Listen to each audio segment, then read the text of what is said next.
நான் என் பிதாவின் கற்பனைகளை கைக்கொண்டு அவருடைய அன்பிலே நிலைத்திருக்கிறது போல நீங்களும் என் கற்பனைகளை கைக்கொண்டிருந்தால் என்னுடைய அன்பிலே நிலைத்திருப்பீர்கள். என்னுடைய சந்தோஷம் உங்களில் நிலைத்திருக்கும்படி, உங்கள் சந்தோஷம் நிறைவாயிருக்கும்படிக்கும் இவைகளை உங்களுக்கு சொன்னேன். என்ன சொல்றாரு? நான் என் பிதாவின் கற்பனைகளை கைக்கொண்டு அவருடைய அன்பிலே நிலைத்திருக்கிறது போல.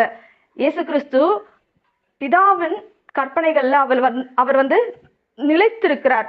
அது போல இயேசு கிறிஸ்து நமக்கு கொடுத்த கற்பனைகள்ல நாம நிலைச்சிருக்கணும். அவர் என்ன கொடுத்தாரு கற்பனை?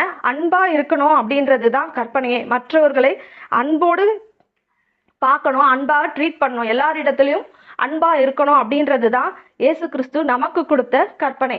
அந்த கற்பனை நம்ம கை கொண்டா என்னுடைய சந்தோஷம் உங்களில் நிலைத்திருக்கும் படிக்கும், உங்கள் சந்தோஷம் நிறைவா இருக்கும் படிக்கு இவைகளை உங்களுக்கு